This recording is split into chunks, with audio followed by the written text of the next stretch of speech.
Good morning, everyone. We're continuing here in the Chazon Ish, Emunah B'Tachin, and he's speaking about the pitfalls that arise when a person is not able to put together his understanding, his musar, his inner work, and halacha into the right place.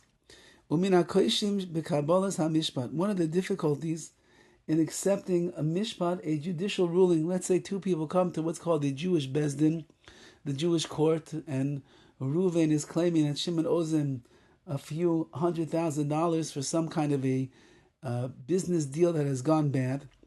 And the judge is hearing both cases and looking at the circumstantial evidence, and he's going through his svarim and his understanding of the halacha, and he has two other judges that he's sitting with, and they're conferring and they're discussing who is in the right and who is in the wrong. And let's say that they have to judge one. So let's say that they say that Reuven, who's claiming that Reuven owes him, that Shimon owes him a couple of $100,000, they judge him as the winner. Now Shimon is going to have a very hard time accepting this ruling that he now owes $200,000. Says the Chazon Ish,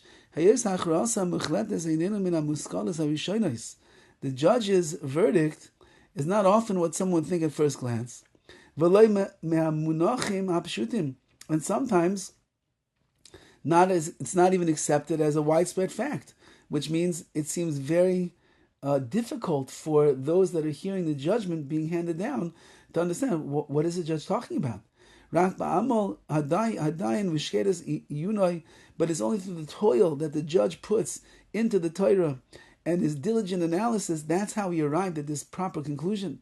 And the judgment is given over to the heart of the judge, from all those judges that live amongst us today, which means HaKadosh Baruch Hu, he has a special relationship with all of the dayanim, the judges in today's world, and he gives them the proper understanding so they can arrive at the proper conclusion. All of the svarim, the books that we have that deal with the Torah laws, judiciary laws and the like, we don't have enough that suffice. You can't open up any book for every case that there is in a bezdin and say, oh, here's exactly the same case. There's so many nuances and there's so many details and there's so many, especially in today's world, there's so many different aspects of what is going on. It's not so simple. So you won't be able to find one sefer that encapsulates your exact case. And a stubborn person would be able, says the Chazon Ish, would be unable to deviate from it. Which means, if a person has a book that shows you exactly what the case is, the law and the halach is going to be, so then no matter how stubborn you are, but look, Rav Yitzchok Spector, one of the greatest dayanim and poskim ever, he writes exactly your case in the paskins. You can't argue. But we don't have that. It's only those that are devoting themselves, their nefesh, their souls and their hearts to understanding the true Torah law. Through their tremendous diligence and going in depth, then they will arrive at the proper verdict. Until the judge and his judgment, the law that he brings down, are all one, because he came to the emes, he came to the truth and the clarity of the halacha. This is one of the things that causes the Satan, the Yetzer Hara, the Satan, to find ample room. He leads the hearts of the litigants astray. And they cause them to ignore the verdict of the judge. And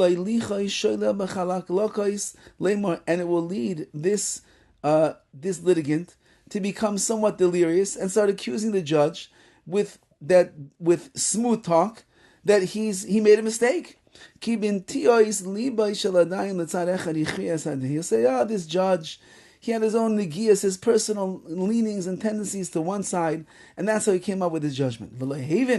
He doesn't understand as Hamishmal Ashurav. And you say, this judge, what does he know? He doesn't understand how judiciary law works. And the litigant says, it's clear to me that I'm in the right and he's wrong. The judge just did not go down to the depth of this case. And he's lacking the proper understanding of my way of life and the exaltation of my soul. Meaning he doesn't see, I'm really a great person. It can't be that I'm guilty in this case over here. And the judge's whole verdict is based on his own imagination and his natural tendencies. He's not using halacha. He's not using his wisdom of all of Shas and Rishonim and Achronim and Paiskim and the Shulchan Aruch and the Noisei Kelim. No, he's doing this on his own.